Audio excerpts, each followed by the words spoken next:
तो आज हम शुरू करते हैं हमारे सीए इंटर का ग्रुप नंबर 2। ग्रुप 2 की बात करें तो ग्रुप 2 में आपके 3 पेपर रहने वाले हैं। एक होगा पेपर नंबर 4, एक रहेगा पेपर नंबर 5 और एक होगा पेपर नंबर 6। 1 2 3 आपने ग्रुप 1 में दे दिया। अब हम बात करेंगे 4 5 6 की। पेपर नंबर 4 बोलूं तो पेपर नंबर 4 क्या है? Cost and management accounting. ठीक। पेपर नंबर 5 की बात करें तो पेपर नंबर 5 है ऑडिटिंग एंड एथिक्स। और पेपर नंबर 6 की बात करें तो पेपर नंबर 6 होता है financial management and strategic management. ठीक है ना, financial management and strategic management. अगर मैं बात करूं सिलेबस सब्जेक्ट्स के बारे में, ये सब्जेक्ट जो है cost and management accounting, almost almost आप ये मान लो प्रैक्टिकल रहने वाला है। थ्योरी का क्वेश्चन आएगा बट मेजर पोर्शन इसके अंदर क्या रहेगा? प्रैक्टिकल रहेगा। ऑडिट एंड एथिक्स की बात करें यानी कि ऑडिट की बात करें तो जो ऑडिट है ये हमारा ऑलमोस्ट थ्योरी रहने वाला है। ठीक। और एफएमएसएम की बात करें तो एफएमएसएम के बारे में ये हमारा 50-50 रहने वाला है, यानी कि एफएम जो है ये आपकी प्रैक्टिकल रहेगी और एसएम जो है ये आपकी थ्योरी रहेगी। ठीक। बट कोई भी ऑडिट की बात कर ले या एसएम की बात कर ले तो ये बिल्कुल वैसा ड्राई थ्योरी नहीं है, पढ़ने में मजा आए वैसी वाली थ्योरी है, क्योंकि ये ना रियल लाइफ से रिलेटेड रहेगी। आगे जाके जैसे तुम जब सीए बन जाओगे तो ऑडिट करने जाओगे तो ऑडिट की वो टर्म्स अभी तुम सीखोगे। ठीक है ना, तो रियल लाइफ में जब ऑडिट करोगे तो क्या क्या दिक्कतें आ सकती है, क्या क्या चीजों का ध्यान रखना होगा, कैसे ऑडिट का प्रोसेस रहेगा, वो सब आप इसमें सीखोगे। स्ट्रेटेजिक मैनेजमेंट क्या होता है? अपने बिजनेसेस के लिए क्या कुछ ना कुछ स्ट्रेटेजीज बनाना। कुछ ना कुछ तुम्हें क्या बनानी रहेगी? स्ट्रेटेजीज बनानी रहेगी। तो वो स्ट्रेटेजीज कैसे बनाए, क्या करे, उसके लिए आप क्या करोगे? एसएम सीखोगे। बहुत सारे लोग आगे जाके बिजनेस करने वाले हैं और जो ये स्ट्रेटेजिक मैनेजमेंट है ना, ये बिजनेस के लिए तो बहुत अच्छा सब्जेक्ट है। ठीक है ना, अगर किसी को अपना बिजनेस करना है तो स्ट्रेटेजिक मैनेजमेंट उसको बहुत हेल्प करने वाला है। तुम जितने भी बड़े बड़े बिजनेसमैन की बात कर लो, अंबानी, टाटा, ये वो जितने भी बड़े बिजनेसमैन है ना, वो सब अपने बिजनेसेस में स्ट्रेटेजिक मैनेजमेंट को अप्लाई करते हैं। वो सब अपने बिजनेस में अप्लाई करते हैं। ठीक है ना सर, तो सर ये क्या सब्जेक्ट सिर्फ बिजनेस के लिए? नहीं, ऐसा नहीं है। आपको नॉर्मल जॉब वगैरह में भी हेल्प करेगा बट ज्यादा हेल्प किसमें करता है? बिजनेस में हेल्प करता है। जैसे मान लो तुमने कोई बिजनेस शुरू किया और तुम्हारे साथ में एक कॉम्पिटिटर भी है, तो तुम्हें उस कॉम्पिटिटर से अपने आप को जिताना है, मतलब तुम्हें उससे अच्छा परफॉर्म करना है, तुम्हें उससे ज्यादा कमाना है। तो वो कैसे कमाना है वो तुम्हें हेल्प करेगा स्ट्रेटेजिक मैनेजमेंट। ठीक है ना, वो तुम्हें हेल्प करेगा स्ट्रेटेजिक मैनेजमेंट। ठीक। तो ये 3 पेपर रहेंगे। एग्जाम्स तुम्हें पता है 100 मार्क्स के रहेंगे, 100 और वही पासिंग परसेंटेज 40 ओवरऑल तीनों में कितने चाहिए? 150, जैसा ग्रुप 1 में रहता है। ठीक। सर क्या इन तीनों में भी एमसीक्यू रहेंगे? बिल्कुल, इन तीनों में भी एमसीक्यू रहेंगे 30 मार्क्स के विद नो नेगेटिव मार्किंग। और बाकी सब्जेक्टिव आपका रहने वाला है 70 मार्क्स का। तो बिल्कुल सेम वैसा ही पेपर पैटर्न रहेगा, यानी कि 30 मार्क्स के एमसीक्यू रहेंगे। अब अगर मैं बात करूं जैसे कॉस्ट एंड मैनेजमेंट अकाउंट्स की, तो आज हम बात करेंगे कॉस्ट एंड मैनेजमेंट अकाउंट्स की। 100 मार्क्स का ये आपका पेपर रहेगा, जिसमें से 30 मार्क्स के तो क्या हो गए? एमसीक्यू ही हो गए। 30 मार्क्स के एमसीक्यू हो गए। बाकी 70 मार्क्स का क्या रहेगा? सब्जेक्टिव पेपर रहेगा। ठीक है ना, बाकी 70 मार्क्स का सब्जेक्टिव पेपर रहेगा, जहां पर आपको क्वेश्चन को सोल्व करना होगा। पेपर का पैटर्न कैसे रहेगा? क्वेश्चन नंबर 1 आपका मैंडेटरी रहेगा, जैसा आपने बाकी एग्जाम्स में भी देखा है। क्वेश्चन नंबर 1 मैंडेटरी रहेगा 14 मार्क्स का। ठीक, इसमें हो सकता है 2-3 पार्ट डाल दे, 1 का ए 1 का बी, इस तरीके से। बाकी 2 3 4 5 6, इन 5 में से ये भी कितने रहेंगे? 14 मार्क्स ईच। और इन 5 में से आपको कोई भी 4 अटेम्प्ट करने होंगे। अटेम्प्ट एनी 4, तो कोई भी 4 अटेम्प्ट करने रहेंगे इन पांचों में से। तो वो हमारा क्या हो गया? ये पूरा एक पेपर पैटर्न रहने वाला है किसका? कोस्टिंग का। ठीक है ना, ये पूरा पेपर पैटर्न रहेगा कोस्टिंग का, जिसमें आपको 14 मार्क्स की चॉइस मिलेगी। सेकंड से 6 क्वेश्चन में एक क्वेश्चन आप छोड़ सकते हो। ठीक है, तो ये तो नॉर्मल सी चीजें जो आपने देखी है फर्स्ट ग्रुप में भी। अब अगर मैं थोड़ा सा सब्जेक्ट्स के बारे में डिटेल में बात करूं तो जो पहला सब्जेक्ट है वो है कॉस्ट एंड मैनेजमेंट अकाउंट। ये सब्जेक्ट हमें क्या सिखाता है? अगर मान लो मेरा एक चेयर बनाने का बिजनेस है, ये चेयर बनाने का बिजनेस है, चेयर बना के मैं क्या करूंगा? आगे बेचूंगा किसी को, तो मैं कितने रुपए में बेचूं, मैं इसका प्राइस कितना फिक्स करूं। अब इसका प्राइस मैं फिक्स तभी कर पाऊंगा जब मेरे पास इसकी कॉस्ट होगी। अगर इस चेयर को बनाने में मेरा खर्चा कितना लगा, अगर मुझे वो नहीं पता चलेगा तो मैं आगे से प्राइस चार्ज नहीं कर पाऊंगा। सिंपल सी बात है। अगर मान लो इसको बनाने में मटेरियल लगा 500 रुपए का, लेबर लगी 200 रुपए की, तो मटेरियल आके खरीद के रख दिया मैंने, लेबर बुला ली, 200 रुपए उसको दे दिए, 700 रुपए लगे, चेयर बन गई। क्या सिर्फ सिर्फ इतना ही खर्चा लगेगा? नहीं, इसके अलावा और भी खर्चे लगेंगे। अगर मान लो मटेरियल और लेबर तो मैंने बता दिया, इसके अलावा ये लाइटें जल रही हैं, अंधेरे में तो काम कर नहीं रहा होगा, वो लाइटें जल रही होगी तो वो लाइटों का खर्चा आएगा। अगर गर्मी है तो एसी पंखा कूलर कुछ तो चल रहा होगा, तो वो इलेक्ट्रिसिटी का खर्चा भी वो किससे रिकवर करूंगा? चेयर से ही तो रिकवर करूंगा। मेरा बिजनेस किस चीज का? चेयर का। तो मैं वो खर्चा जो रिकवर करूंगा वो किससे रिकवर करूंगा? चेयर को बेच के। तो जब मैं चेयर को सेलिंग प्राइस डिसाइड करूंगा तो मैं उस खर्चे को भी इंक्लूड करूंगा। बात समझ आ रही है? अब इस चेयर की सेल परचेज की अकाउंटिंग करने के लिए मैंने एक अकाउंटेंट रखा होगा, चाय पानी पिलाने के लिए मैंने एक अकाउंटेंट एक बंदा रखा होगा जो चाय पानी पिलाएगा। ठीक, हो सकता है फैक्ट्री के बाहर एक मैंने गेट कीपर रखा होगा, तो मतलब मैंने स्टाफ को सैलरी भी पे की होगी। अब वो सैलरी का पैसा कहां से आएगा? चेयर को बेच के ही आएगा।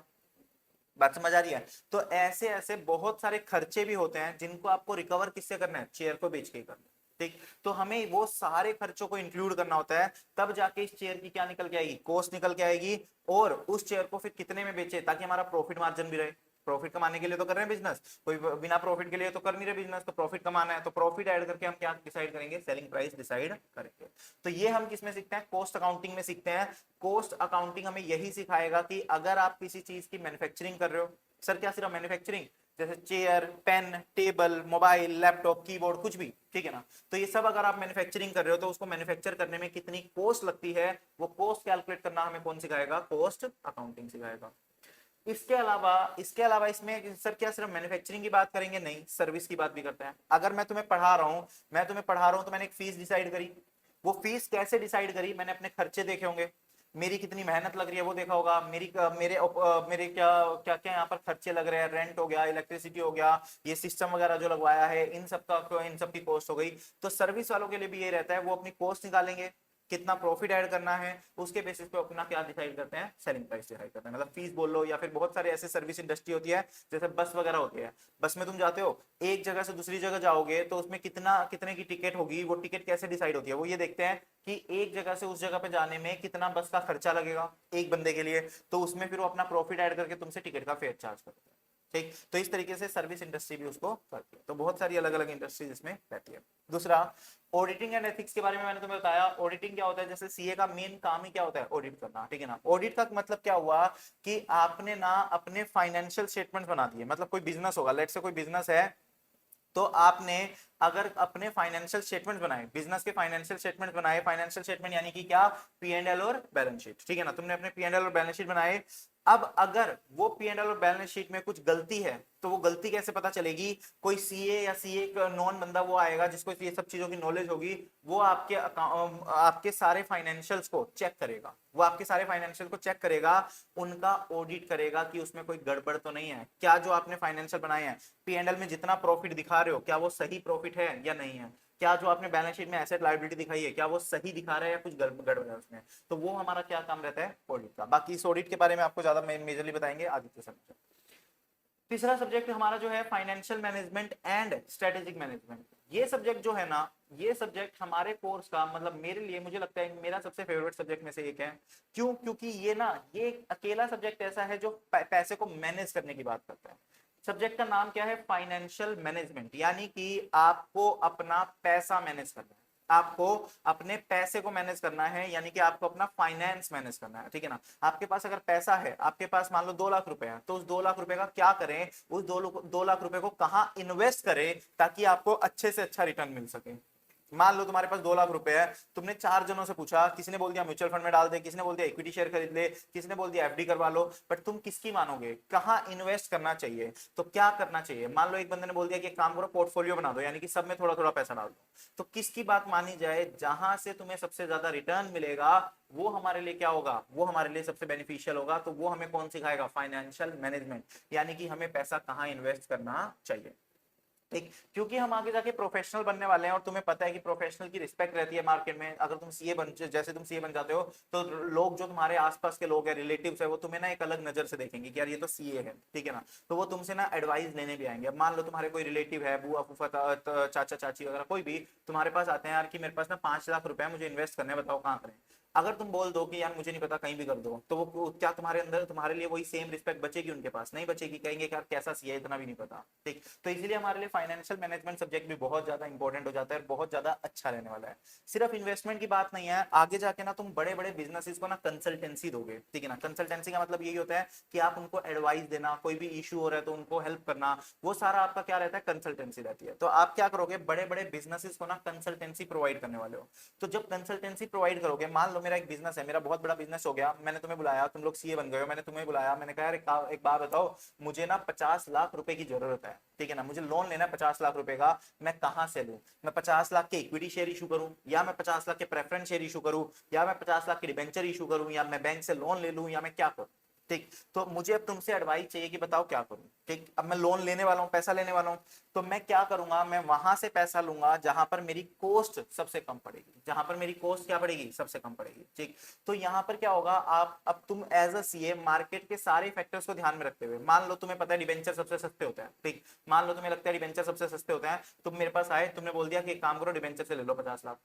बट अब ऐसा इजी थोड़ी है, आपकी डिबेंचर इशू कर रहे हो और सोच के देखो क्या सामने वाला आपको डिबेंचर खरीद के पैसे दे देगा, क्या पता ना दे। तो अब हो सकता है कि 50 लाख पूरे के पूरे मैं डिबेंचर से लेना चाहूं और डिबेंचर दे ही ना मुझे पैसे। ठीक, तो आपको क्या करना होगा, मार्केट के फैक्टर्स को ध्यान में रखते हुए आपको ऐसा तरीका, ऐसा एक सोर्स डिसाइड करना होगा जहां पर आपको क्या पड़े, थोड़ा सा बेनिफिशियल भी पड़े, मतलब कॉस्ट कम पड़े और आपका मार्केट में भी अच्छा रहे। ठीक, तो यानी कि कहां पैसा इन्वेस्ट करे या कहां से लोन ले, सब चीजों का डिसीजन लेना कौन सिखाता है, हमें फाइनेंशियल मैनेजमेंट सिखाता है। ठीक, और स्ट्रेटेजिक मैनेजमेंट के बारे में मैंने तुम्हें बताया ही, स्ट्रेटेजिक मैनेजमेंट यही है, आपको अलग अलग स्ट्रेटेजीज बनाना। जैसे नॉर्मल सी भी बात करूं, तुम घर में अपने नॉर्मल डेज में भी आप स्ट्रेटेजी बनाते हो, जैसे मान लो अभी तुमने एग्जाम दिए फर्स्ट ग्रुप के, तो तुमने एक स्ट्रेटेजी बनाई होगी है कि यार मुझे ऐसे पढ़ना है, इतने दिन ये पढ़ना है, इतने दिन वो पढ़ना है, तो ये क्या है, एक स्ट्रेटेजी है। क्यों? क्योंकि तुम्हारा गोल क्या है, इंटर क्लियर करना अभी के लिए। लॉन्ग टर्म गोल क्या है, सीए बनना, शॉर्ट टर्म गोल क्या था, इंटर क्लियर करना, और उससे भी शॉर्ट टर्म गोल क्या था, इंटर का ग्रुप 1 क्लियर करना। तो ये हमारे लिए क्या होगा, एक ग्रुप 1 के लिए तुमने क्या बनाई होगी, छोटी छोटी स्ट्रेटेजी बनाई होगी, उन स्ट्रेटेजीज को पूरा किया होगा। फिर ग्रुप 2 के लिए तुम सेम स्ट्रेटेजीज बनाओगे। अब तुमने अपनी पिछली स्ट्रेटेजीज से कुछ सीखा भी होगा कि यार वहां पर ये गलतियां हुई थी, अब मैं दोबारा ये गलतियां नहीं दोहराऊंगा। ठीक, तो ये सब क्या होता है, ये सब स्ट्रेटेजीज होती है, ये सब आप किस लिए लगाते हो, नॉर्मल डेज में। अब आप बिजनेस में भी ऐसे ही स्ट्रेटेजीज लगती है। अगर मान लो मेरे सामने एक और इंस्टीट्यूट है जो सेम सेम कोर्सेज कराता है, तो मुझे ये देखना होगा कि मैं क्या अपने बिजनेस में स्ट्रेटेजीज लगाऊं ताकि मेरे पास ज्यादा स्टूडेंट्स आए, उसके पास कम स्टूडेंट्स आए। तुम देखते होगे मार्केट में buy two get two free, buy one get two free, ऐसे करके बहुत सारी स्कीम्स चलती है, वो सब क्या है, स्ट्रेटेजीज है। बिजनेस स्ट्रेटेजीज लगा रहे हैं ताकि कस्टमर्स उनके पास ज्यादा से ज्यादा आ सके और वो अपने कंपटीटर से अच्छा परफॉर्म करे। ठीक, तो वो हमें कौन सिखाएगा, स्ट्रेटेजिक मैनेजमेंट सिखाएगा, ठीक है ना, वो हमें कौन सिखाएगा, स्ट्रेटेजिक मैनेजमेंट। अब हम वापस आते हैं अपने सब्जेक्ट पे जिसका नाम है cost and management accounting. Cost and management accounting में मैंने तुम्हें कॉस्ट अकाउंटिंग के बारे में बता दिया कि कॉस्ट अकाउंटिंग हमें क्या सिखाता है। कॉस्ट अकाउंटिंग हमें कॉस्ट कैलकुलेट करना सिखाता है किसी भी चीज की, चाहे हम वो मैन्युफैक्चरिंग कर रहे हैं, चाहे मैं कोई सर्विसेज दे रहा हूं, तो उन सब चीजों में कितनी कॉस्ट लग रही है वो कॉस्ट कैलकुलेट करना सिखाएगा ताकि मैं उसमें अपना प्रॉफिट ऐड करके सेलिंग प्राइस डिसाइड कर सकूं, सेलिंग प्राइस क्या कर सकूं, डिसाइड कर सकूं। इसके साथ साथ एक और टर्म है जिसका नाम है मैनेजमेंट अकाउंटिंग। सर ये मैनेजमेंट अकाउंटिंग क्या होता है? कहता है जो आपने कॉस्ट वगैरह कैलकुलेट की है ना, जो भी आपने कॉस्ट वगैरह कैलकुलेट किया है उसको मैनेज करना। सर कैसे मैनेज करना? मान लो मैंने बोला था कि इस चेयर को बनाने में मटेरियल जो है वो 400 रुपए का लगना चाहिए। मैंने क्या बोला था कि इस चेयर को बनाने में 400 रुपए का मटेरियल लगना चाहिए। ठीक, ये क्या है, ये मैंने एक स्टैंडर्ड सेट कर दिया कि इतने का मटेरियल लगना चाहिए। लेकिन जब आपने एक्चुअल में ये चेयर बनाई, जब आपने एक्चुअल में चेयर बनाई, तो उस टाइम पे इस चेयर को बनाने में एक्चुअल में जो मटेरियल लगा वो कितने रुपए का लगा, 500 रुपए। तो लगना चाहिए कितने का था, 400 रुपए का, लेकिन एक्चुअल में लगा कितने का, 500 रुपए का। लगना चाहिए था 400 रुपए का, बट लगा कितने का, 500 रुपए का। तो यानी कि आपने 100 रुपए का मटेरियल ज्यादा लगा दिया, 100 रुपए का मटेरियल क्या लगा दिया, ज्यादा। अब ये तो एक चेयर है, सोच के देखोगा तुमने 1000 चेयर बनाई होती, 1000 चेयर पे 100 रुपए का मटेरियल एक्स्ट्रा लग गया, मतलब 1 लाख रुपए का नुकसान हो गया कंपनी को। 1 लाख रुपए का मटेरियल एक्स्ट्रा लग गया। तो मैनेजमेंट अकाउंटिंग हमें ये सिखाती है कि आप ना रीजन ढूंढो। आप क्या ढूंढो, रीजन ढूंढो कि जो 1 लाख रुपए का मटेरियल एक्स्ट्रा लगा इसके पीछे क्या रीजन था, इसके पीछे क्या था, रीजन क्या था, ठीक है ना, कि क्या रीजन था, क्यों 1 लाख रुपए का मटेरियल आपका एक्स्ट्रा लगा, क्यों आपका 1 लाख रुपए का मटेरियल एक्स्ट्रा लगा। तो उसका रीजन ढूंढेंगे और उसको एलिमिनेट करने की कोशिश करेंगे ताकि अगली बार ऐसा कुछ ना, अगली बार क्या ना हो, ऐसा कुछ ना। ठीक, मान लो तुम्हारी मम्मी ने तुम्हें 100 रुपए दिए, कहती जा बेटा मार्केट से ये लिया कुछ भी सामान, लेट्स से पनीर मंगवा लिया कि 100 रुपए का आधा किलो पनीर लिया, ठीक है ना। तुम मार्केट पहुंचे, मार्केट में तुमने शॉप पे बोला भी आधा आधा किलो पनीर, वो कहता है 120 रुपए का है। ठीक, तुम बोलोगे यार ये तो 100 रुपए का आता था, कहते नहीं अब तो रेट बढ़ गया 120 रुपए का ही आता है। तुमने सोचा चलो दूसरी दुकान पे पूछ लेती हूँ, दूसरी दुकान पे गए वहां पर भी 120, तीसरी दुकान पे गए वहां पे भी 120, हर दुकान पे कितने का मिल रहा है 120 का। अब तुम्हारे पास क्या ऑप्शन है, तुम्हें लेना पड़ेगा 120 का। ठीक, तो तुम 120 का आधा किलो लेके आ गए, घर आए, मम्मी को बताया, मम्मी क्या बोलेगी 100 रुपए का आता था, तुम बोलोगे 120 का है, तो मम्मी क्या बोलेगी कि यार मैं पता करती हूँ मार्केट में कि सच में रेट बढ़ गए क्या। अगर वो रेट बढ़ गए तो वो क्या करेगी, अगली बार से तुम्हें 120 रुपए देगी। बात समझ आ रही है। तो ऐसे ही कंपनी करती है, अगर उनको लगता है कि 400 रुपए में चेयर नहीं बन सकती, एक्चुअल में मार्केट में रेट बढ़ गए, दो रीजन हो सकते हैं, या तो जो बना रहा था चेयर उसने गड़बड़ कर दी, मान लो एक चेयर बनाने में 1 किलो प्लास्टिक लगता है, उसने गलती से 1.5 किलो लगा दिया तो महंगा पड़ गया, ज्यादा लग गया। या फिर मार्केट में ना जो बंदा खरीदने गया वो महंगी से महंगी दुकान पे चला गया, जो देता ही महंगा है, उससे सस्ती दुकानें हैं बट वो उस पे गया ही नहीं। तो ये गलतियां किसकी है, एम्प्लॉय की गलती है। तो उस केस में कंपनी क्या करेगी, उस एम्प्लॉय को डांटेगी कि भाई तुमने गलती करी। ठीक, लेकिन अगर सच में मार्केट में 500 रुपए का हो गया तो अगली बार से जब कंपनी बात करेगी चेयर बनाने की, तो वो उसके लिए क्या बोलेगी, चेयर बनाने में 500 रुपए का मेटेरियल लगना चाहिए। ठीक, और फिर लगेगा भी कितने का, 500। तो यही सब रीजन ढूंढना हम किसमें सीखेंगे, मैनेजमेंट अकाउंट। तो कॉस्ट अकाउंटिंग जो है उसमें हमारा काम सिर्फ और सिर्फ क्या है, कैलकुलेट करना कॉस्ट को। और मैनेजमेंट अकाउंटिंग हमें क्या सिखाएगी, मैनेजमेंट अकाउंटिंग हमें सिखाती है कि कॉस्ट को एनालाइज कैसे करना है, कि जो कॉस्ट हमने लगाई वो सही है, ज्यादा है, कम है। अगर हो सकता है कम भी लग जाए, हो सकता है तुम्हारी बार्गेनिंग पावर इतनी अच्छी है कि तुम मार्केट से 400 की जगह 300 में मटेरियल खरीद लाए। ठीक, तो उस केस में कंपनी तुम्हें शाबाशी भी देगी कि भाई अच्छी बात है तुम सस्ते में खरीद के लाए, कंपनी का फायदा हुआ। तो ऐसा नहीं है सिर्फ ज्यादा लगने पे ही, कम लगा तो अच्छी बात है, अगर कॉस्ट कम लगी तो अच्छी बात है, कंपनी तुम्हें शाबाशी देगी, अगर ज्यादा लगी तो कंपनी तुम्हें डांटेगी, ठीक है ना, पेनल्टी लगाएगी। ठीक, तो ये दोनों चीजें हमें किसमें सीखने को मिलती है, मैनेजमेंट अकाउंटिंग। ठीक, चलो अभी कुछ बेसिक चैप्टर शुरू नहीं कर रहे, अभी मैं थोड़ा बेसिक बता रहा हूँ लिखना, इंट्रोडक्शन। अच्छा इसमें से कुछ उतारना तो उतार लो, कुछ भी उतारना है इनमें से।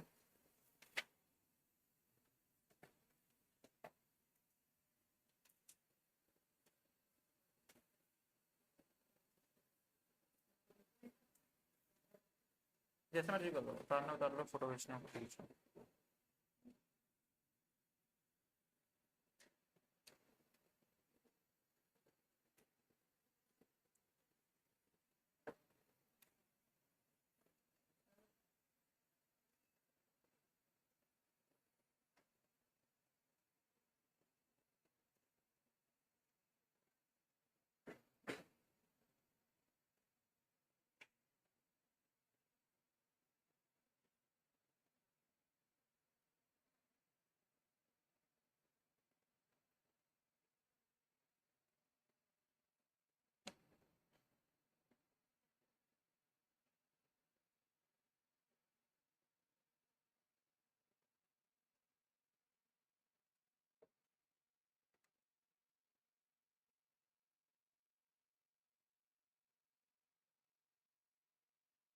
डन,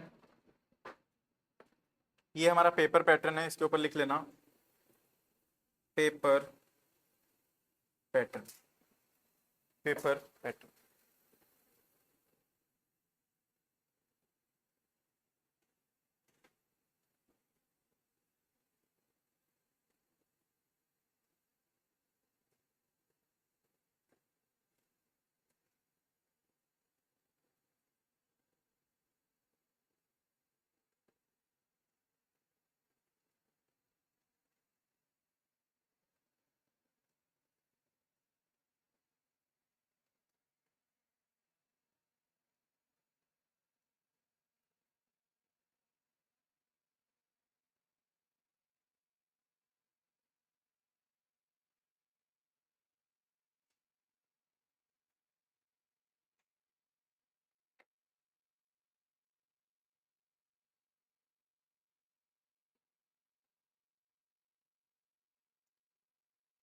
ये वाली हेडिंग फ्रेश पेज से डालना, इंट्रोडक्शन टू कॉस्ट अकाउंटिंग।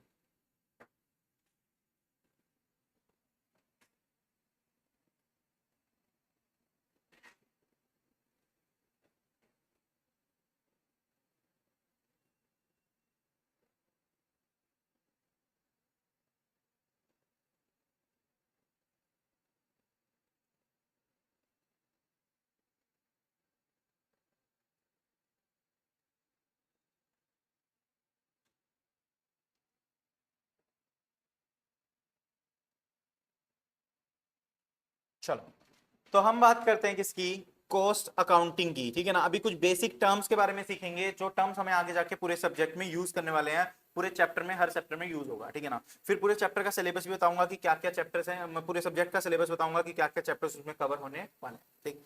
सबसे पहले हम बात करते हैं कॉस्ट अकाउंटिंग की। कॉस्ट अकाउंटिंग में क्या क्या होता है, तो सबसे पहले हम बात करते हैं डिफाइन, किस किस चीज को डिफाइन करना है। सबसे पहले हम डिफाइन करेंगे किसको, एक्सपेंस को, कि एक्सपेंस क्या होता है, ठीक।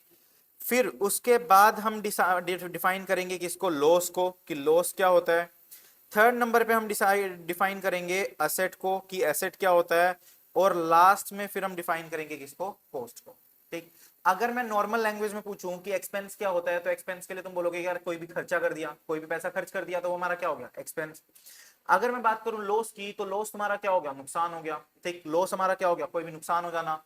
अगर मैं बात करूं एसेट की, तो एसेट क्या होता है, एक ऐसी चीज जिसके ऊपर तुम्हारा राइट है और जिसको तुम फ्यूचर में भी यूज करने वाले हो, जिसको तुम क्या करने वाले हो, फ्यूचर में यूज करने वाले हो। जैसे टेबल, ये टेबल मेरे लिए क्या है, एसेट है, इसको मैं आज एक बार यूज करके छोड़ नहीं दूंगा, इसको मैं क्या करता रहूंगा, कंटिन्यू यूज करता रहूंगा, ठीक। और लास्ट में कॉस्ट क्या होती है, ठीक है ना। कॉस्ट क्या होती है, इन तीनों को मिला के, इन तीनों को प्लस कर दे तो वो हमारी क्या हो जाती है, कॉस्ट हो जाती है, वो हमारी क्या होती है, कॉस्ट। कैसे लिखना, ये लिखना, define, define first expense, first में लिखना एक्सपेंस, और एक्सपेंस के अंदर लिखना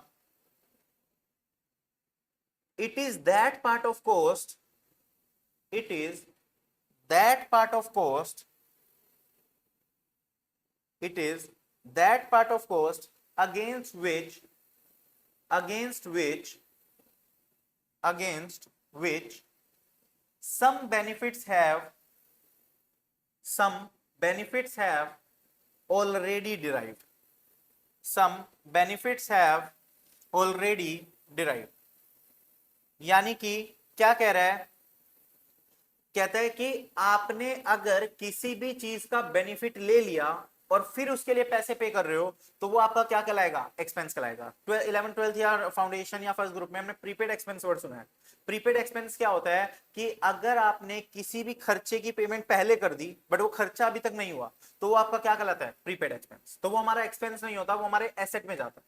क्यों, क्योंकि आपने अभी तक खर्च नहीं किया, मतलब अभी तक आपने उसके बेनिफिट नहीं लिए, आपने सिर्फ पेमेंट करी है। लेकिन अगर आपने बेनिफिट ले लिया उस और फिर पेमेंट कर रहे हो, तो वो आपका क्या माना जाएगा, खर्चा माना जाएगा। जैसे फॉर एग्जांपल मान लो मैंने एक रिसेप्शनिस्ट रखा, रिसेप्शन पे एक बंदा रखा, उससे मैंने पूरे महीने काम करवाया, उससे मैंने पूरे महीने काम करवाया, पूरे महीने काम करवा के मैंने उसको पैसे दे दिए, ठीक। पूरे महीने काम करा के उसको सैलरी पे कर दी, तो इसका मतलब ये हुआ पूरे महीने काम करवा के मैं उसको सैलरी पे कर रहा हूं, तो इसका मतलब ये हो गया कि मैंने उससे पूरे महीने बेनिफिट ले लिया, काम करवा लिया, उसके बाद पे कर रहा हूं, तो सैलरी मेरा क्या होता है, एक्सपेंस होता है। इसलिए हम उसको किसमें दिखाते हैं, पी एंड एल। बात समझ आ रही है। पूरे महीने मैंने ये जगह यूज कर ली, मैं पूरे महीने इस जगह में पढ़ा रहा हूं बच्चों को, यूज कर रहा हूं अच्छे से, फिर मैं इसका रेंट पे कर रहा हूं, तो ये मेरे लिए क्या है, एक्सपेंस है। क्यों, क्योंकि मैंने यहाँ का बेनिफिट ले लिया, देख मैंने यहाँ क्या क्या किया, बेनिफिट ले लिया। लेकिन अब एक बात समझना, मान लो हुआ क्या, अप्रैल में मैंने एक साथ लैंडलॉर्ड को 2 साल का रेंट पकड़ा दिया। मैंने बोला ये पकड़ो 2 साल का रेंट, मैं इसमें अब 2 साल मुझे तंग मत करना, मैं अपनी क्लासेस लेता रहूंगा, ठीक है ना। उसने ले लिया 2 साल का रेंट। अब क्या वो 2 साल का रेंट है वो सारा आपका एक्सपेंस माना जाएगा, नहीं माना जाएगा। क्यों, क्योंकि अभी तक आपने इसको यूज नहीं करा, आपने सिर्फ पैसा पे करा है, तो वो आपका क्या कहलाएगा, प्रीपेड एक्सपेंस कहलाएगा। वो आपका क्या कहलाएगा, प्रीपेड एक्सपेंस। तो ब्रैकेट में लिख दो इसके, for example salary, for example salary, for example salary। second point loss, second point loss। Loss क्या होता है, एक ऐसी चीज जिसका आप बेनिफिट उठा ही नहीं सकते। मतलब क्या हुआ, मान लो मैंने एक चेयर खरीदी, चेयर खरीद के लेके आया मैं गोडाउन में, मैंने गोडाउन में रखी थी, मैंने सोचा था कि कल से यूज करूंगा या फिर बेच दूंगा इसको, जो भी करना था। बट हुआ क्या, रातों रात आग लग गई, या फिर रात को कोई चोर आया चोरी करके ले गया, ठीक। तो अब क्या मैं उस चेयर को यूज कर सकता हूं, नहीं कर सकता, क्योंकि वो चेयर तो जल गई या फिर चोरी हो गई। तो मतलब मेरी चेयर यूज हो ही नहीं सकती, मतलब मैं उस चीज से बेनिफिट ले ही नहीं सकता, मैं उस चीज से बेनिफिट ले ही नहीं सकता, तो वो मेरे लिए क्या माना जाएगा, लॉस माना जाएगा। वो मेरे लिए क्या माना जाएगा, लॉस। तो लिखना it is that part of cost, it is that part of cost against which, it is that part of cost against which no benefit will be derived. No benefit will be derived. No benefit will be derived. Third, asset. Third point asset. अगर हम asset की बात करें, asset का मतलब क्या होगा? एक ऐसी चीज जिसका बेनिफिट हम उठाएंगे बट कब? फ्यूचर में. जिसका बेनिफिट हम उठाएंगे बट कब? फ्यूचर में. तो यानी कि एक ऐसा कॉस्ट का पार्ट जिसका बेनिफिट अभी हमने उठाया भी नहीं, बट ऐसा भी नहीं है कि हम उठाएंगे ही नहीं. उठाएंगे बट कब उठाएंगे? फ्यूचर में उठाएंगे. तो उसको हम क्या बोलते हैं? एसेट. ठीक है ना. जैसे टेबल है, इस टेबल को मैं अभी फ्यूचर में यूज करने वाला हूं, तो ये क्या हो गया? मेरा एसेट हो गया. बट मैंने जो पिछले महीने की सैलरी पे की वो किसके लिए थी? पिछले महीने के लिए थी. वो बेनिफिट अगले महीने नहीं देगा. सिंपल सी बात है. अगर मैं इस महीने का रेंट पे कर रहा हूं तो मैं इस जगह को सिर्फ इस महीने यूज कर सकता हूं. अगले महीने अगर मुझे यूज करनी है तो अगले महीने का रेंट देना पड़ेगा. ठीक. तो वो एसेट नहीं होता. क्यों? क्योंकि उसका बेनिफिट आपको फ्यूचर में नहीं मिलता. तो एसेट का मतलब यही हुआ जिसका बेनिफिट आप किस में लेने वाले हो? फ्यूचर में लेने वाले हो. तो लिखना asset is it is that part of cost, it is that part of cost against which it is that part of cost against which benefit is yet to be derived. Benefit is yet to be derived. Benefit is yet to be derived. यानी कि जिसका benefit अभी हम लेने वाले हैं, जिसका benefit अभी हमें फ्यूचर में मिलेगा. ठीक है ना. लॉस के ब्रैकेट में लिख देना for example loss by fire. Loss के ब्रैकेट में लिख देना एग्जांपल लॉस बाय फायर.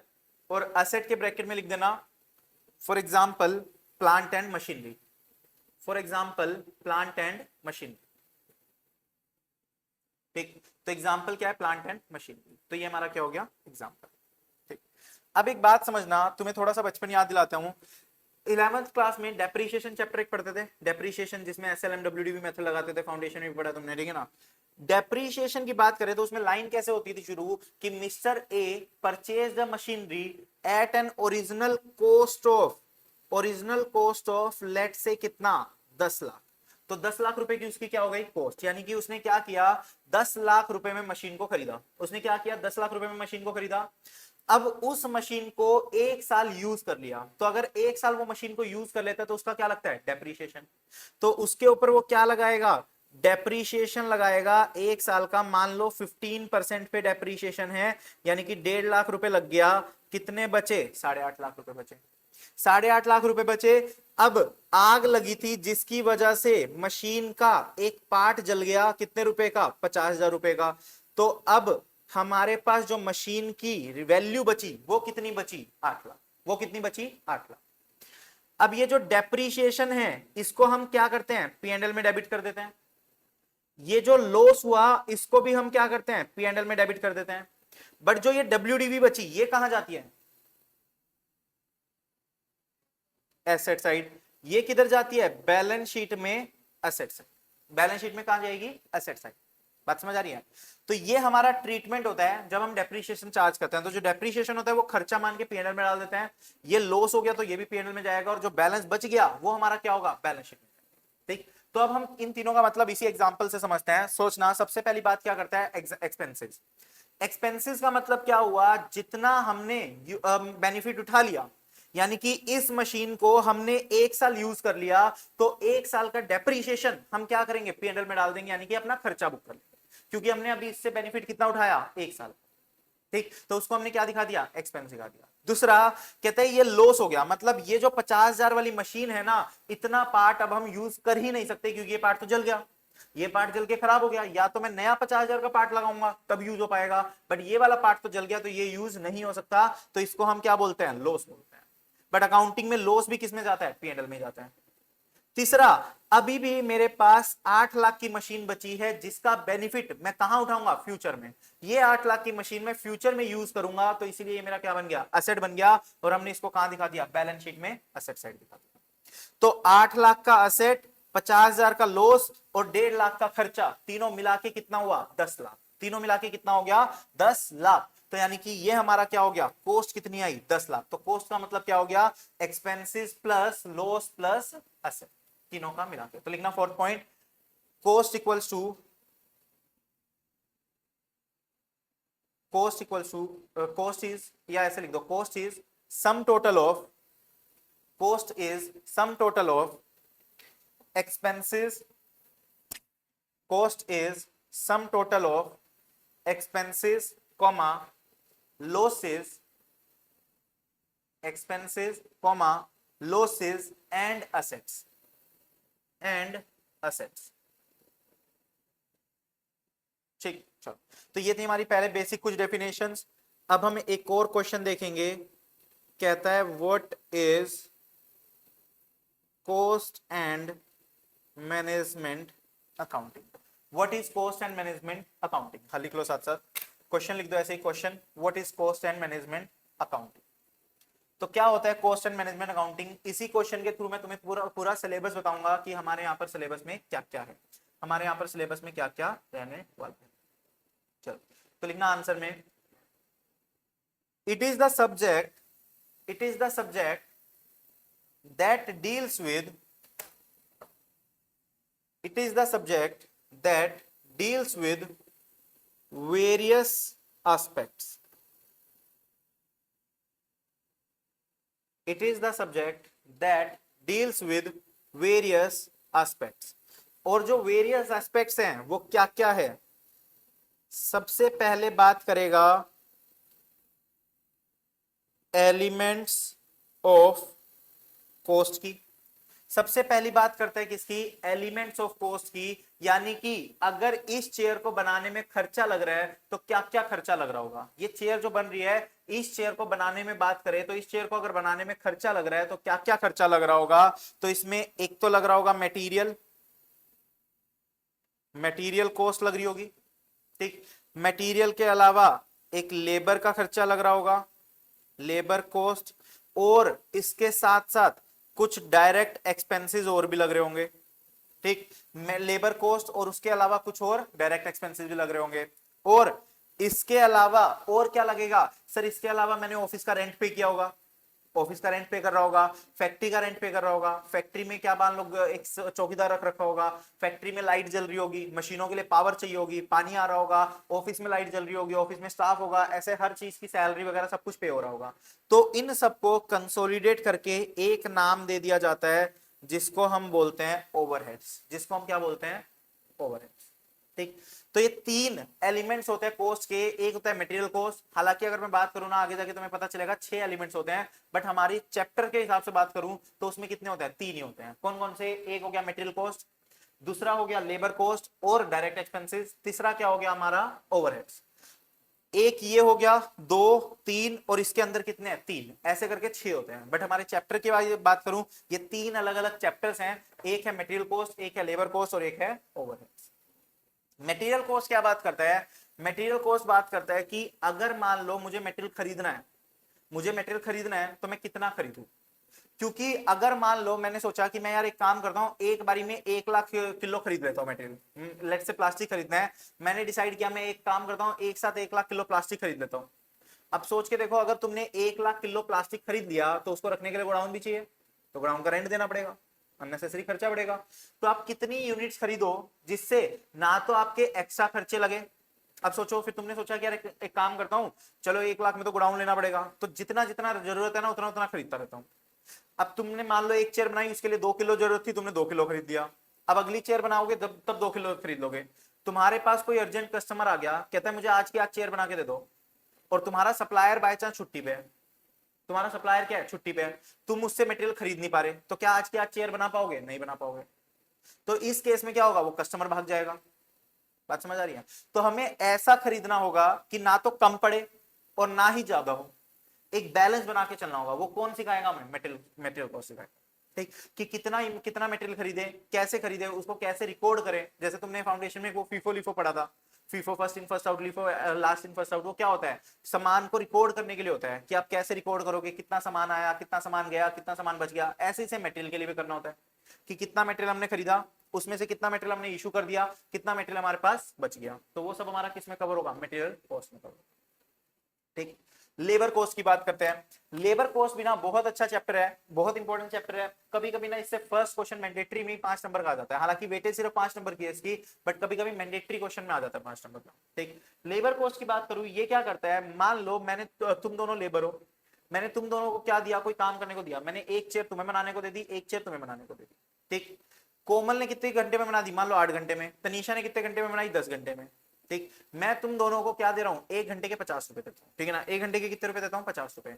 अब तुमने 50 रुपए पर घंटा है, 8 घंटे में चेयर बना दी, तुमने 10 घंटे में बनाई, तो कौन अच्छा काम कर रहा है, कोमल अच्छा काम कर रही है। क्यों, क्योंकि उसने 8 ही घंटे में बना दी, तो उसने 2 घंटे कम लिए।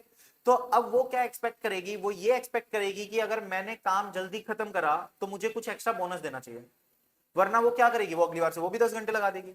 अगर कोई एक्स्ट्रा बोनस नहीं मिलेगा जल्दी काम करने का, अच्छा काम करने का, तो वो क्या करेगी, वो कल से क्या करेगी, वो भी अगली बार से 10 घंटे लगाएगी। बात समझ आ रही है। तो ये क्या होता है, ये लेबर कोस्ट डिसाइड करता है कि जो काम जल्दी कर रहा है, जो काम अच्छा कर रहा है, जिसकी एफिशिएंसी अच्छी है, उसको क्या देना चाहिए, बोनस देना चाहिए। और वो बोनस कैसे देना चाहिए, कितना देना चाहिए, वो हमें कौन सिखाएगा, लेबर कोस्ट सिखाएगी। वो कौन सिखाएगा, लेबर कोस्ट सिखाएगी। बात समझ आ रही है।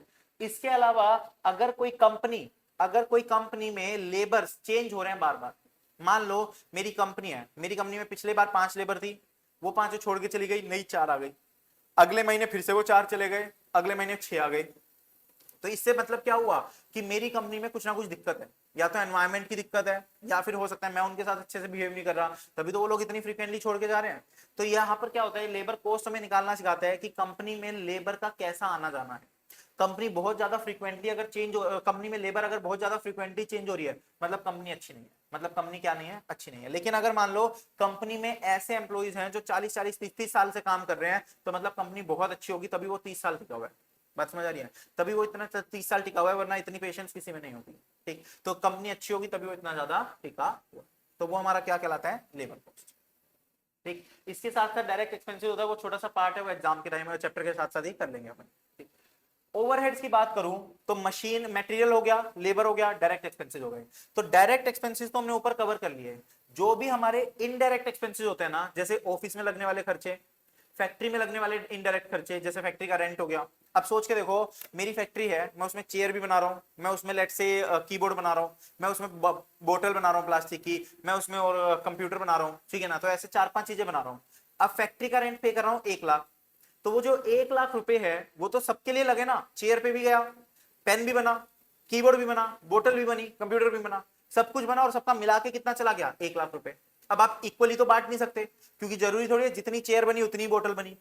ठीक, तो हम उस 1 लाख रुपए को कैसे इन सब प्रोडक्ट्स में बांटेंगे, वो हमें कौन सिखाएगा, ओवरहेड सिखाएगा। क्योंकि 1 लाख, अब तुम सोच के देखो, यहां पर जो लाइटें जल रही है, ये लाइटें तो सिर्फ तुम्हारे लिए थोड़ी जल रही है, और मान लो तुम 3 बच्चे बैठे हो, तो ये लाइट तुम भी यूज कर रहे हो, ये लाइट तुम भी यूज कर रहे हो, ये लाइट तुम भी यूज कर रहे हो।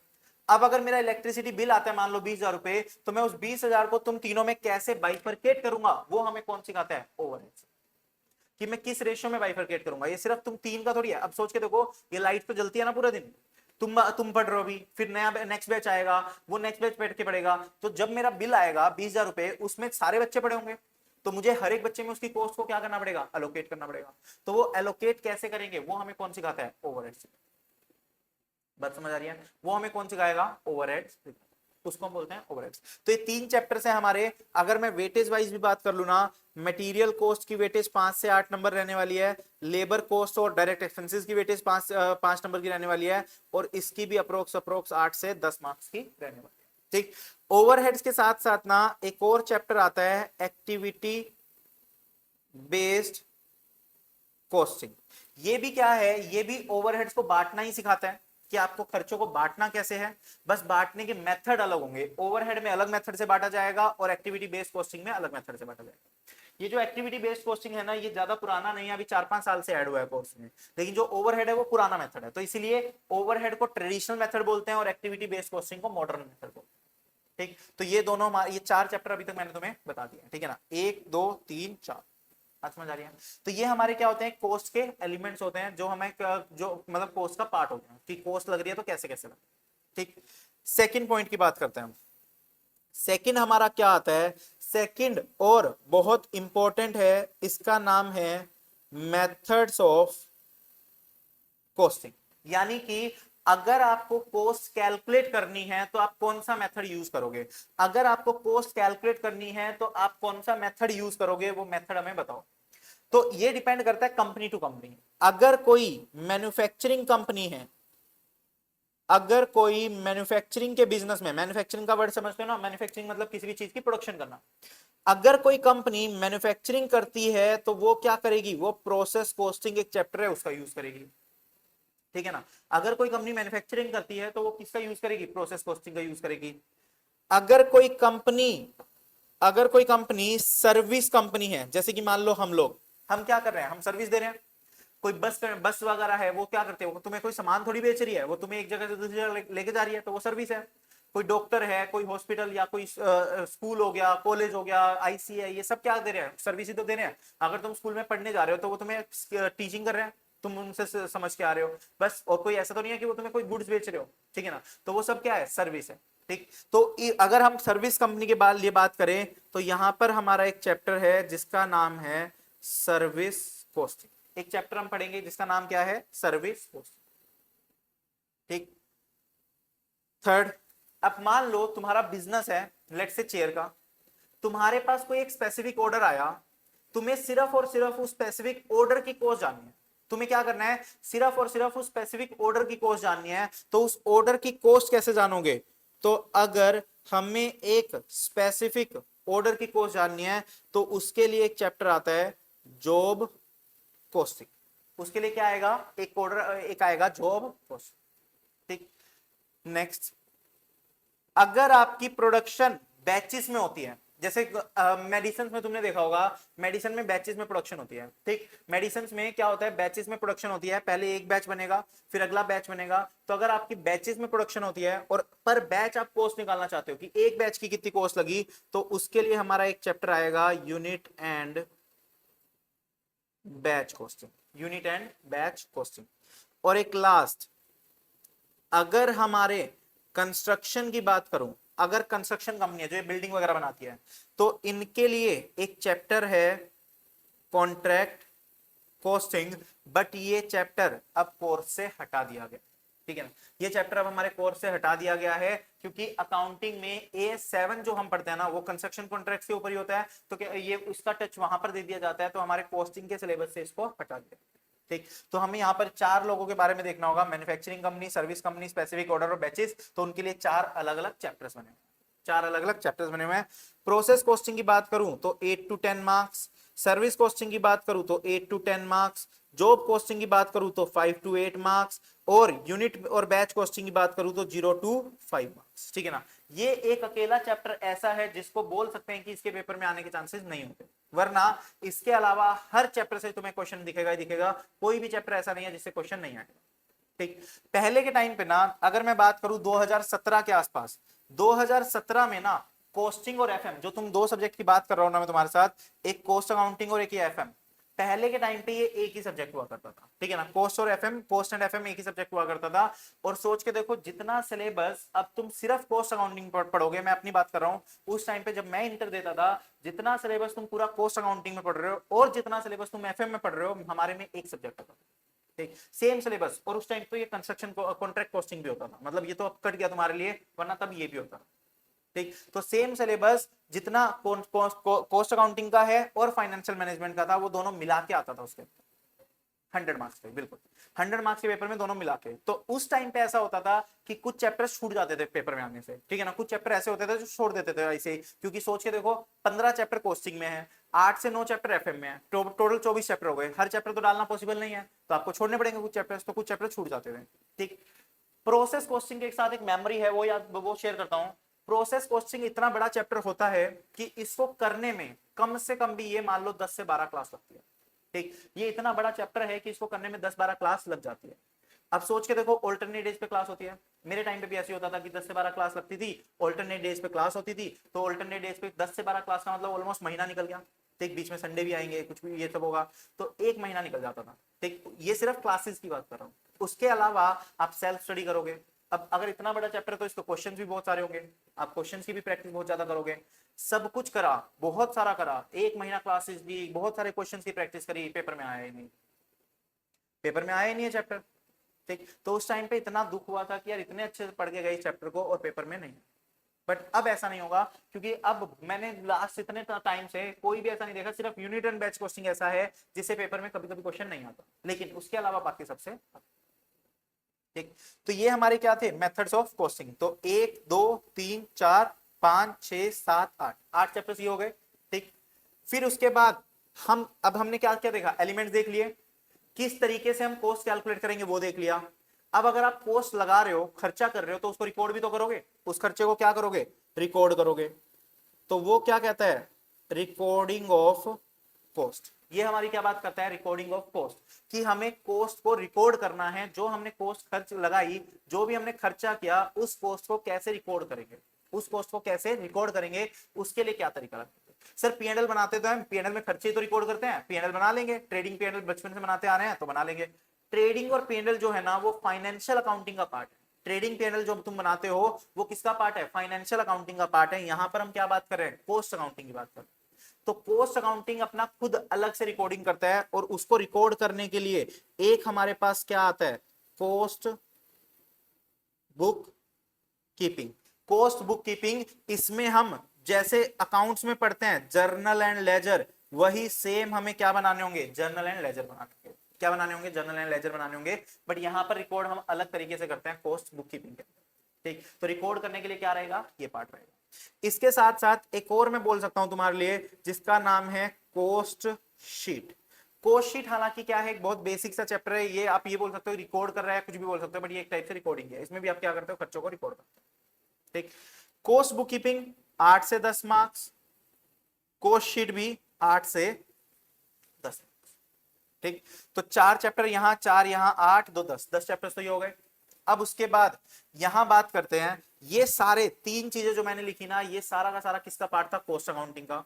अब जो बस लास्ट सेक्शन है, ये सेक्शन हमारा क्या रहेगा, मैनेजमेंट अकाउंटिंग। ये सेक्शन हमारा क्या आएगा, मैनेजमेंट अकाउंटिंग।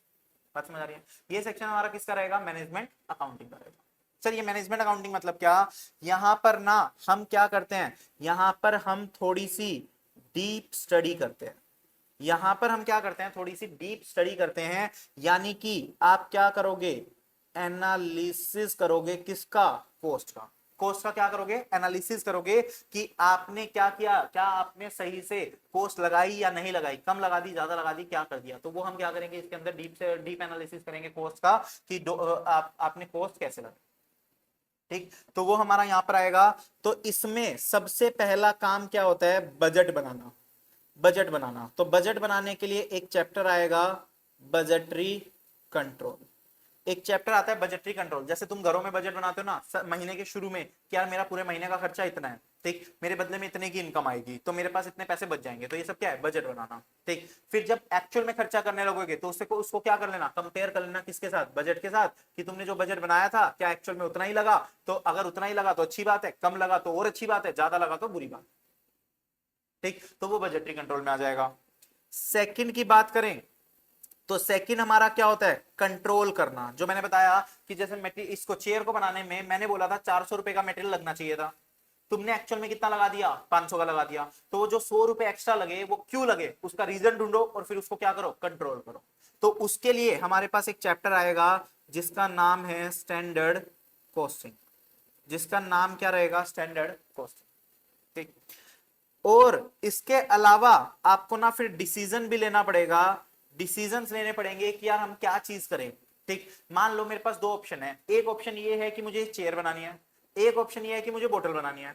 आप दोनों में से क्या बनाओगे, क्या डिसीजन लोगे, वो डिसीजन लेने के लिए हमारे पास क्या आएगा, एक चैप्टर आएगा जिसका नाम है मार्जिनल कॉस्टिंग। एक ना क्या नाम है, मार्जिनल कॉस्टिंग। मान लो तुमने क्या किया, तुम किसी कंपनी में जॉब करने लगे।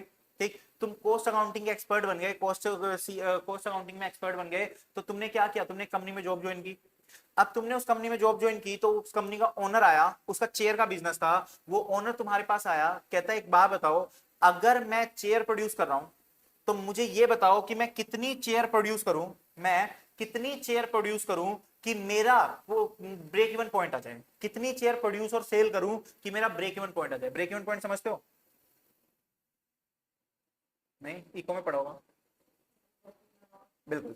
ब्रेक इवन पॉइंट का मतलब क्या होता है, नो प्रॉफिट नो लॉस, यानी कि एक ऐसी सिचुएशन जहां पर ना आपको प्रॉफिट हो रहा ना आपको लॉस हो रहा। और शुरू शुरू में अगर कोई बंदा बिजनेस शुरू कर रहा है ना, जैसे मान लो अगर मैं कोई बिजनेस शुरू कर रहा हूं, तो उस टाइम पे मैं यही सोच के बिजनेस शुरू करूंगा कि यार मुझे ना तो कोई प्रॉफिट होगा ना ही कोई लॉस होगा। तो नो प्रॉफिट नो लॉस की सिचुएशन पे ही बिजनेस को शुरू किया जाता है, ठीक है ना। मतलब हम सोच के ये किया जाता है। ऑब्वियसली अगर प्रॉफिट हो रहा है तो अच्छी बात है, बट ये सोचते हैं कि यार प्रॉफिट ना हो चलेगा, बस लॉस भी ना हो, ठीक। तो वो हमारी क्या होती है, break even point, no profit no loss. तो वो तुमसे आके पूछ रहा है कि बताओ कितनी यूनिट सेल करूं कि मेरा नो प्रॉफिट नो लॉस आ जाए, तो तुम्हें उसे बताना पड़ेगा। वो कहां से सीखेंगे, मार्जिनल कॉस्टिंग में सीखेंगे। वो डिसीजन लेना किसमें सीखेंगे, मार्जिनल कॉस्टिंग, ठीक। क्लियर है, इसकी फोटो ले लो या बनाना बना लो।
चलो इसको ना बना लेना अभी क्लास के बाद, अभी फोटो ले लो, फिर आगे एक चीज और बतानी है, बस वो बता देता हूँ।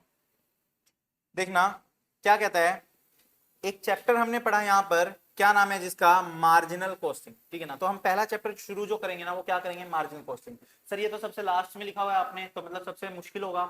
नहीं, मार्जिनल कॉस्टिंग जो है ना, ये मान लो कॉस्टिंग का बेसिक चैप्टर है। ये क्या है, बेसिक चैप्टर है। इसमें तुम्हें बेसिक टर्म्स बहुत सारी सीखने को मिलेगी जो तुम पूरे सिलेबस में यूज करने वाले हो, ठीक है ना। तो इसको करने में बहुत मजा आएगा मार्जिनल कॉस्टिंग को।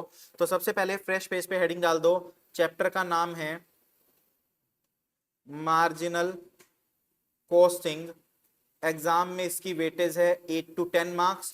और ये ऑलमोस्ट ऑलमोस्ट मोर और लेस क्या है, कंफर्म है कि पेपर में आएगा ही आएगा, ठीक। मोर और लेस कंफर्म है कि पेपर में आएगा ही आएगा। ऐसा चांस नहीं है कि इससे क्वेश्चन ना आए, ठीक है ना। 100% कंफर्म क्यों नहीं बोलते, क्योंकि आईसीआई है सामने, तो हमें पता नहीं होता कि कभी कभी आईसीआई नहीं डालता, ठीक है ना। कभी कभी आईसीआई क्या नहीं करता, नहीं डालता उसको, ठीक। तो बट मैं ऑलमोस्ट इसके चांसेस है कि ये पेपर में आएगा ही आएगा। ये क्या है, one of the most fundamental और बेसिक चैप्टर ऑफ कॉस्ट। यानी कि बेसिक चैप्टर है या फंडामेंटल चैप्टर है, इससे ना आपके बहुत सारे बेसिक क्लियर होंगे। इससे क्या होंगे, आपके बहुत सारे बेसिक क्लियर होंगे। जैसे कि फॉर एग्जांपल मैं तुमसे पूछता हूं कि बताओ वेरिएबल कॉस्ट क्या होती है और फिक्स कॉस्ट क्या होती है, जो चेंज नहीं होती।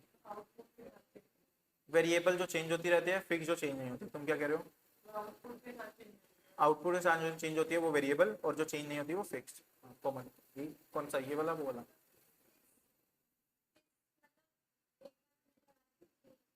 वो चेंज नहीं होती, चेंज हो सकते हैं। तो मैं तुमसे एक एग्जांपल बोलता हूँ। मान लो इस साल मेरा जो यहाँ का रेंट था, लेट से 20,000 था। अब तुम्हें पता है हर 11 महीने के बाद रेंट बढ़ जाता है, ठीक। तो इस साल मेरा जो रेंट था वो 20,000 रुपये था। 11 महीने बाद मेरा रेंट बढ़ के कितना हो गया, 22,000 रुपये हो गया। तो क्या ये वेरिएबल कॉस्ट है, फिक्स कॉस्ट है, फिक्स। क्या कहते हैं,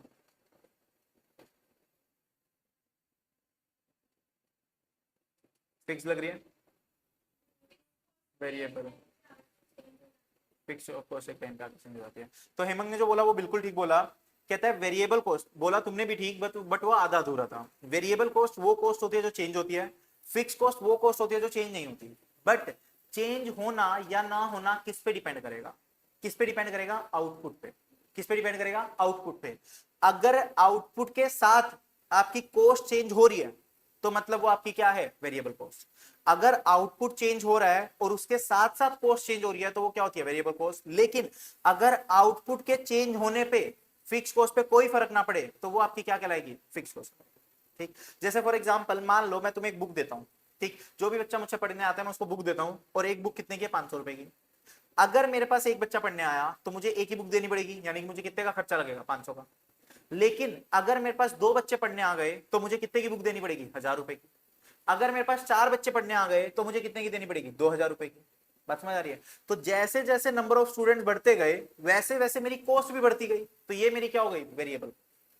लेकिन अब एक बात सोचो, यहां का रेंट है 20,000, अगर यहां सिर्फ एक बच्चा बैठ के पढ़ रहा है तो मुझे रेंट कितना देना पड़ेगा? 20,000 ही देना पड़ेगा। अगर मेरे पास 4 बच्चे बैठ के पढ़ रहे हैं तो भी 20,000। 10 बच्चे पढ़ रहे हैं तो भी 20,000। तो ये हमारी क्या हो गई? फिक्स कॉस्ट हो गई, क्योंकि जहां पर आउटपुट जितना भी हुआ उससे आपकी कॉस्ट पे फर्क नहीं। बात समझ आ रही है? लेकिन आगे जाके एक टाइम ऐसा भी आएगा जहां पर फिक्स कॉस्ट भी चेंज हो जाएगी। मान लो इस पूरी जगह पे बैठने की कैपेसिटी 30 बच्चों की है, कितने की है? 30 बच्चों की। अब जैसे ही मान लो मेरे पास 31 बच्चे आ गए तो मैं उसको जमीन पे तो बैठाऊंगा नहीं, मुझे क्या करना पड़ेगा? मुझे अपनी जगह बड़ी लेनी पड़ेगी, और उससे क्या होगा? रेंट भी बढ़ेगा। बात समझ आ रही है? तो वो हमारी क्या होगी? एक टाइम आएगा जहां पर कुछ हद तक एक पॉइंट पे आउटपुट की वजह से आपकी फिक्स कॉस्ट भी चेंज होगी, बट उसकी बात अभी हम ज्यादा नहीं करेंगे, वो बात आगे चैप्टर में करेंगे।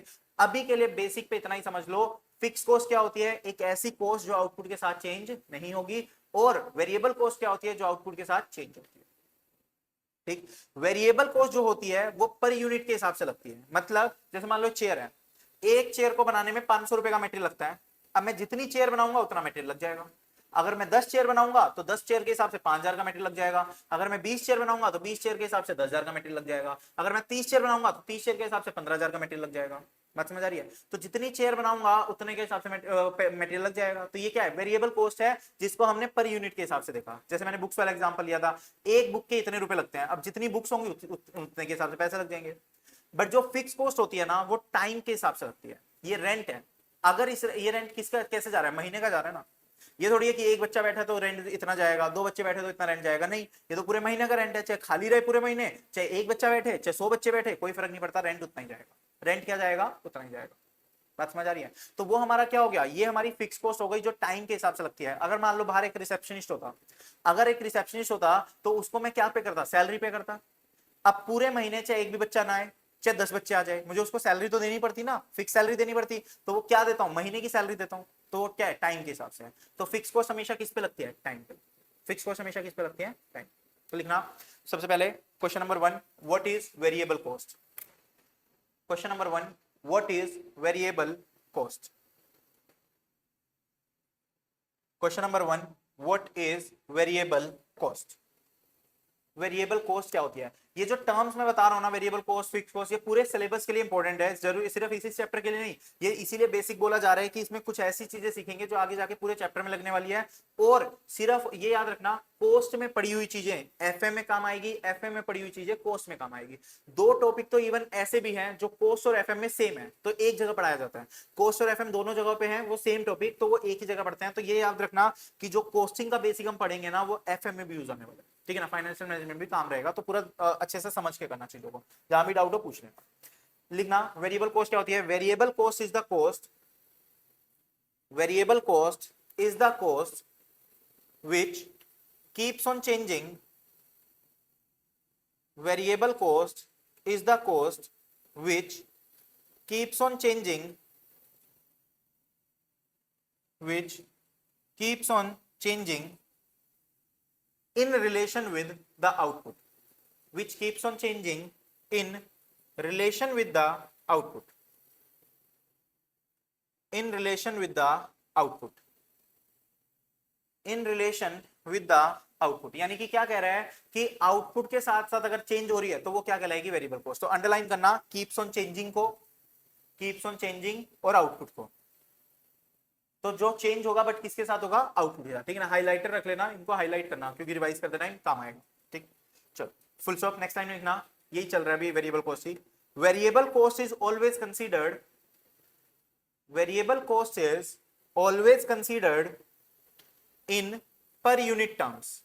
Variable cost is always considered in per unit terms. तो क्या कहता है, वेरिएबल कॉस्ट को हम किसमें कंसीडर करते हैं, पर यूनिट टर्म्स में कंसीडर करते हैं, ठीक है ना। तो वेरिएबल कॉस्ट आप कैसे दिखाते हो, पर यूनिट टर्म्स में दिखाते हो, जैसे मैंने अभी बताया था, एक यूनिट की 50 से 500 रुपए, 2 के 1000 ऐसे चलेगा, ठीक है ना। तो अंडरलाइन कर दो ऑलवेज को और पर यूनिट टर्म्स को, ऑलवेज और per unit terms, full stop. Next time लिखना in other words comma, in other words comma, क्या कहता है ये देखना, मैंने जो बोला तुम्हें कि मैं एक बुक कितने रुपए की दूंगा, 500 रुपए की। अगर मैं 2 बुक बनवा रहा हूं तो कितने, 1000 रुपए, 4 बनवा रहा हूं तो 2000 रुपए, तो मतलब एक बुक तो 500 की रही ना, पर यूनिट कितना लगा, 500। हालांकि रियल लाइफ में ऐसा नहीं होता कि आपकी पर यूनिट 500 ही रहे। अगर आप सोच के देखो, तुम आलू या कोई भी सब्जी खरीदने गए, तुम उससे पूछते हो भैया 1 किलो कितने का, वो बोलता है 50 रुपए का, तुम बोलते हो भैया 2 किलो लूंगा, तो वो क्या करता है, थोड़े कम कर देता है ना, मान लो 45 के हिसाब से 90 रुपए लगा देगा, ठीक। 4 किलो लूंगा तो और थोड़े से कम कर देगा। तो जैसे जैसे आप क्वांटिटी बढ़ाते हो ना, आपकी पर यूनिट कॉस्ट कम हो जाती है, ठीक। लेकिन हम यहां पर ये मान के चलते हैं कि जब तक क्वेश्चन कुछ नहीं बोलेगा, हमारी पर यूनिट कॉस्ट सेम रहेगी, ठीक। हम ये मान के चलेंगे कि जब तक क्वेश्चन कुछ नहीं बोलेगा, हमारी पर यूनिट कॉस्ट क्या रहेगी, सेम रहेगी। बात समझ आ रही है। तो लिखना in other words variable cost per unit will remain same, variable cost per unit will remain same, bracket में लिखना if the question is silent, if the question is silent। अगर क्वेश्चन साइलेंट है तो हम मान के चलेंगे पर यूनिट सेम है। हो सकता है ज्यादा खरीदने पे कुछ डिस्काउंट वगैरह दे दे तो पर यूनिट चेंज हो सकती है, बट अभी हम मान के चलेंगे सेम रहे, ठीक है ना। ब्रैकेट क्लोज कर दो, अंडरलाइन करना per unit will remain same, per unit will remain same, इसको अंडरलाइन कर दो, फुल स्टॉप। नेक्स्ट टाइम लिखना as the volume of output increases, as the volume of output increases, comma, as the volume of output increases, तो जैसे जैसे आपकी volume of output बढ़ेगी, क्या कहते हो, वेरिएबल कॉस्ट भी क्या होगा, बढ़ेगी, सेम रहेगी या कम होगी, बढ़ जाएगी। तो लिखना as the volume of output increases, comma, total variable cost, total variable cost will also increase, total variable cost will also increase, ठीक। तो क्या कह रहा है कि टोटल वेरिएबल कॉस्ट साथ साथ बढ़ेगी, ठीक। And vice versa, and vice versa, vice versa मतलब क्या हुआ, अगर आउटपुट कम होगा तो ये भी कम हो जाएगी, ठीक। अब वेरिएबल कॉस्ट के कुछ एग्जांपल लिखना, नेक्स्ट टाइम लिखना। फॉर एग्जांपल एक होती है मटेरियल कॉस्ट, एक होती है labour cost, material cost, labour cost, variable overheads like, variable overheads like, हाँ, salesman commission etcetera, variable overheads like salesman commission etcetera. ये ओवरहेड है, ओएच का मतलब होता है ओवरहेड, ओवरहेड मतलब इनडायरेक्ट खर्चे, variable overhead like salesman commission etcetera, ठीक। जो ये मटेरियल कॉस्ट होती है ना, ये मटेरियल कॉस्ट हमारी क्या कहलाती है, प्योर वेरिएबल कॉस्ट कहलाती है। पेपर में ना एमसीक्यू में क्वेश्चन आ सकता है कि कौन सी प्योर वेरिएबल कॉस्ट होती है, तो मटेरियल कॉस्ट हमारी क्या होती है, प्योर वेरिएबल कॉस्ट होती है। ऐसा क्यों, प्योर वेरिएबल कॉस्ट इसको बोलते हैं, बट क्यों बोलते हैं, क्योंकि मटेरियल कॉस्ट ना हमेशा क्या रहेगी, वेरिएबल रहेगी।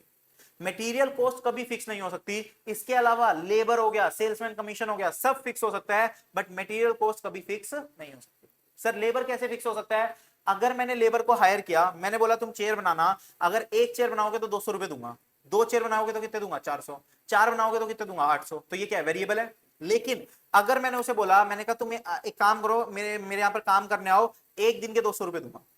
अब वो चाहे एक दिन में 1 चेयर बनाए, चाहे एक दिन में 5 चेयर बनाए, चाहे एक दिन में 10 चेयर बनाए, मैं कितने रुपए दूंगा, 200 रुपए दूंगा। तो ये क्या हो गया, फिक्स हो गया। बात समझ आ रही है। दूसरा सेल्समैन कमीशन, मैंने बोला कि अगर तुम एक यूनिट बेचोगे, अगर एक चेयर बेचोगे तो एक चेयर को बेचने पे तुम्हारा कमीशन 50 रुपए। जैसे तुमने स्विगी जोमेटो वाले सुने होंगे कि एक कोरियर डिलीवर, एक वो खाना डिलीवर करोगे और 50 रुपए दे देंगे तुम्हें। ठीक, तो ये क्या होती है, ये वेरिएबल होती है। बट अगर अगर मैंने कमीशन वाले को ये बोला, मैंने कहा तुम्हें पूरे दिन के 100 रुपए दूंगा, तुम घर घर जाके बेचो इसको, ठीक है ना, तो मैं तुम्हें पूरे दिन के 100 रुपए दे दूंगा। अब बच्चे पूरे दिन में एक भी ना बेचे, चाहे 10 बेचे, चाहे 2 बेचे, चाहे 5 बेचे, उसको कितने रुपए मिलेंगे, 100 रुपए में। तो वो क्या हो गया, आपका फिक्स हो गया। बट मटेरियल ऐसा नहीं होगा। मटेरियल क्या ऐसा हो सकता है, 1 किलो प्लास्टिक खरीदूंगा, उसमें चाहे एक चेयर बना लू, चाहे 10 चेयर बना लू, चाहे 100 चेयर बना लू, ऐसा पॉसिबल थोड़ी है। अगर एक चेयर को बनाने में 1 किलो प्लास्टिक लगता है, तो अगर आपको 10 चेयर बनानी है तो 10 चेयर के लिए कितना लगेगा, 10 किलो लगेगा। ठीक है ना, तो वो आपकी हमेशा क्या रहेगी, वेरिएबल रहेगी, इसीलिए इसको क्या बोलते हैं, प्योर वेरिएबल कॉस्ट। बात समझ आ रही है, तो ये हमारी क्या कहलाती है, प्योर वेरिएबल कॉस्ट कहलाती है। क्लियर है, इसके नीचे एक टेबल बनाते हैं। एक टेबल बनाना, सबसे पहले हम यहां बात करेंगे वॉल्यूम ऑफ आउटपुट। ये क्या चल रहा है, ये वेरिएबल कॉस्ट का ही है। Volume of output, variable cost per unit, और फिर एक आ जाएगा टोटल वेरिएबल कॉस्ट। एक क्या आ जाएगा, टोटल वेरिएबल कॉस्ट। ठीक, वॉल्यूम ऑफ आउटपुट, मान लो मैं अपनी बात करूं, मेरे लिए आउटपुट क्या है, स्टूडेंट्स है। मेरे लिए आउटपुट क्या है, स्टूडेंट्स। मैं उनको क्या देता हूं, बुक्स देता हूं। तो बुक्स कॉस्ट पर स्टूडेंट, यानी कि हर एक स्टूडेंट को जो बुक देता हूं उसकी कॉस्ट कितनी पड़ती है, और फिर टोटल बुक्स की क्या कॉस्ट पड़ेगी वो देख लेंगे। ठीक, टोटल बुक्स की क्या कॉस्ट पड़ेगी वो देख लेते हैं। मान लो अगर मेरे पास एक बच्चा आया और मैं उसको जो बुक देता हूं वो कितने रुपए की है, 800 रुपए की है। वो कितने रुपए की है, 800 रुपए की। तो मेरी टोटल वेरिएबल कॉस्ट भी कितनी हो गई, 800 ही हो गई। अब मैंने बोला था जब तक क्वेश्चन तुम्हें ना बोले, तुम्हें ये क्या रखनी है, सेम रखनी है, यानी कि 800 800 800 और 800। तो ये हमारी क्या हो गई, सेम। ये हमारी क्या हो गई, सेम। तो वेरिएबल कॉस्ट पर यूनिट क्या हो गया, सेम हो गया। यानी कि बुक्स की कॉस्ट जो है पर स्टूडेंट वो क्या रहेगी, 800 रुपए रहेगी। अब अगर मेरे नंबर ऑफ स्टूडेंट्स बढ़ते हैं, मान लो 0 से कितने हो गए, 5 हो, एक से कितने हो गए, 5। तो जब एक ही बच्चा था तो 800 रुपए की एक ही बुक देनी पड़ती थी, 800 रुपए लगते थे। अब 800 रुपए की 5 बुक देनी पड़ेगी, यानी कि 4000 रुपए लगेंगे। कितने रुपए लगेंगे, 4000। अगर मेरे पास 10 बच्चे आ गए तो 800 की 10 बुक देनी पड़ेगी, यानी कि 8000 रुपए। अगर मेरे पास 100 बच्चे आ गए तो मेरी कितने के रुपए लग जाएंगे, 80,000 रुपए लग जाएंगे। कितने रुपए लग जाएंगे, 80। तो हमने जो बातें लिखी थी वहां पर वेरिएबल कॉस्ट की डेफिनेशन में, वो क्या है, सारी बातें मैच कर लेते हैं। सबसे पहली डेफिनेशन क्या थी, variable cost is the cost which keeps on changing with the with change in output. यानी कि जैसे जैसे आउटपुट में चेंज हुआ वैसे वैसे हमारी टोटल वेरिएबल कॉस्ट भी क्या हो गई, चेंज हो गई।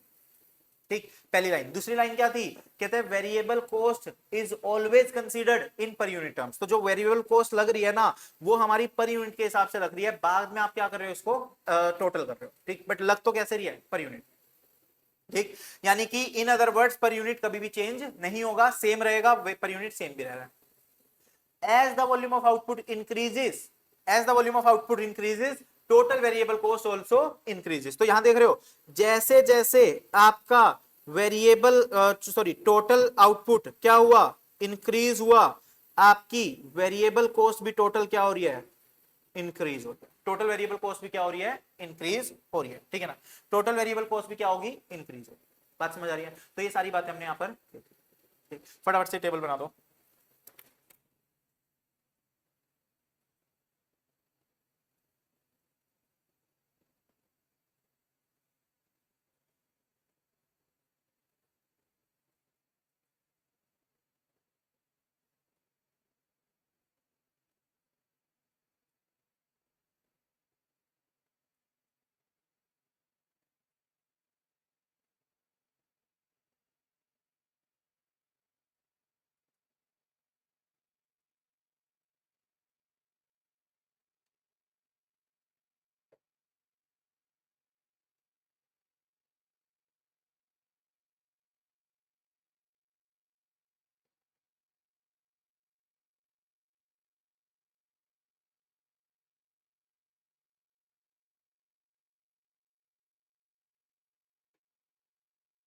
ये भी लिख लेना, सेम रही है, ये इंक्रीज हुई, ये भी इंक्रीज हुई।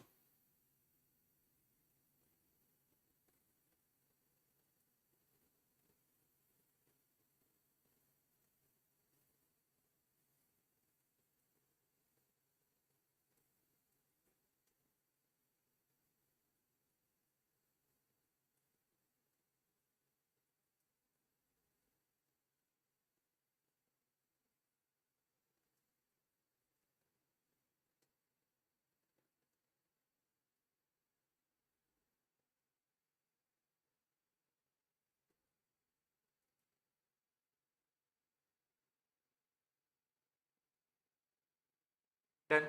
तो ये थी हमारी किसकी डेफिनेशन, वेरिएबल कॉस्ट की। वेरिएबल कॉस्ट समझ आ रहा है। अब हम बात करेंगे फिक्स कॉस्ट की। बस लास्ट क्वेश्चन लिख लो आज के लिए, what is fix cost, what is fixed cost, what is fixed cost.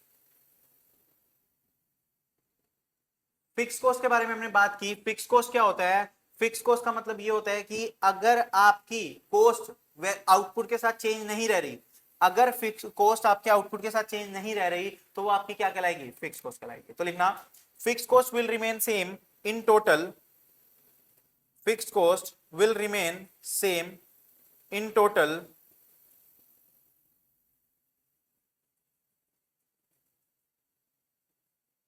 fixed cost will remain same in total irrespective of change in irrespective of change in irrespective of change in the volume of output, change in the volume of output। क्या कहता है कि अगर आपकी variable को sorry fix cost output में कितना भी चेंज हो जाए कोई फर्क नहीं पड़ता, अगर आपकी कॉस्ट चेंज नहीं हो रही तो वो क्या कहलाएगी? फिक्स कॉस्ट कहलाएगी। अंडरलाइन करना, remain same in total, remain same is total, full stop. Next time लिखना, fixed cost is always incurred, fixed cost is always incurred, fixed cost is always incurred,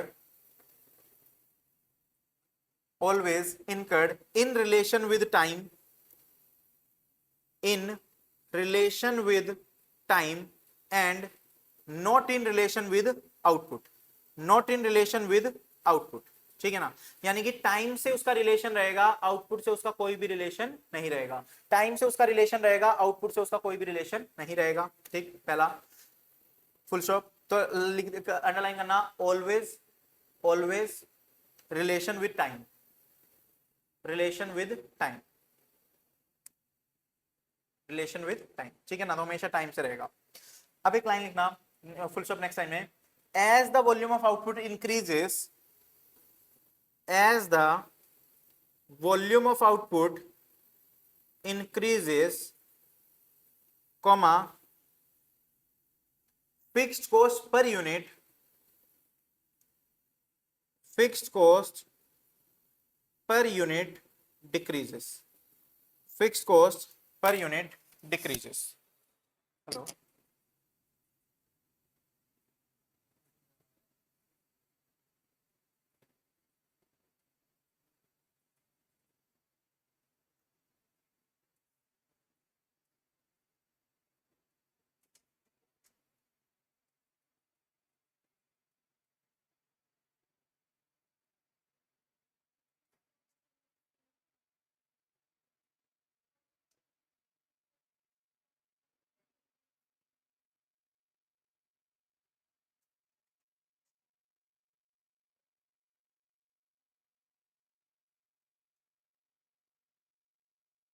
हाँ, मैंने क्या बोला?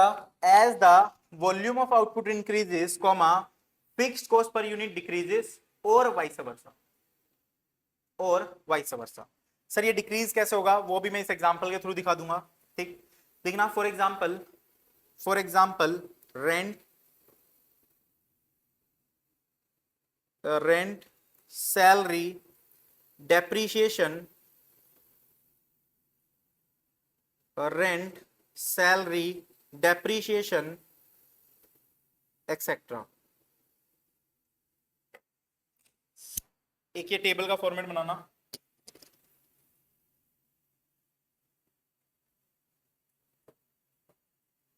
हाँ ये टेबल का फॉर्मेट बना लो। वॉल्यूम ऑफ आउटपुट की बात करें, वॉल्यूम ऑफ आउटपुट यानी कि नंबर ऑफ स्टूडेंट्स हो गए कि कितने स्टूडेंट्स हैं। फिर दूसरे की बात करें, वेरिएबल कॉस्ट पर यूनिट यानी कि रेंट पर, सॉरी टोटल फिक्स कॉस्ट यानी कि रेंट पर मंथ। ठीक, तीसरा फिक्स कॉस्ट पर यूनिट यानी कि रेंट पर स्टूडेंट।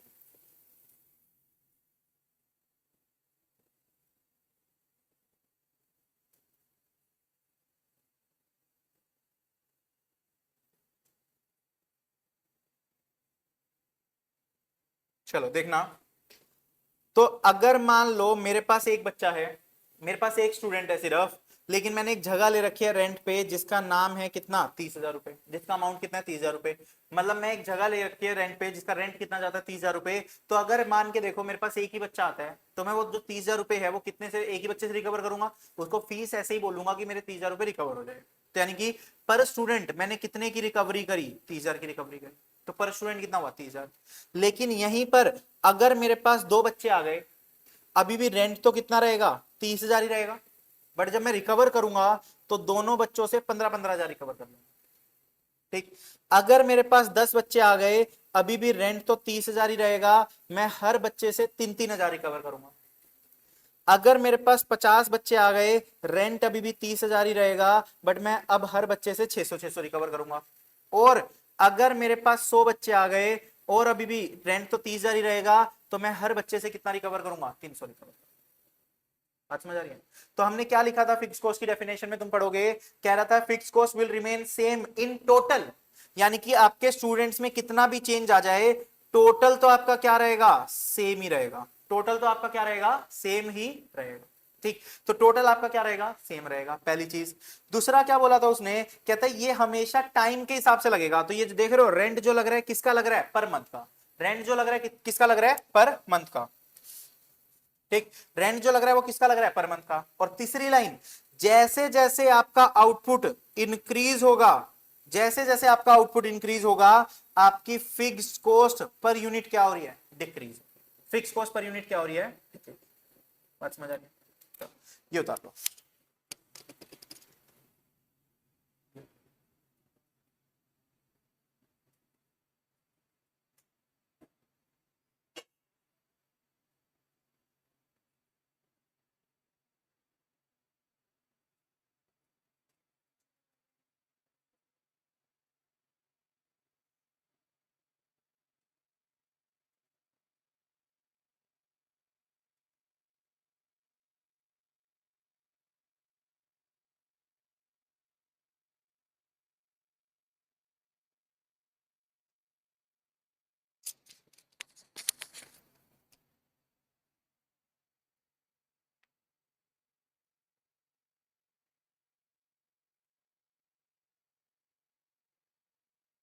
ठीक है।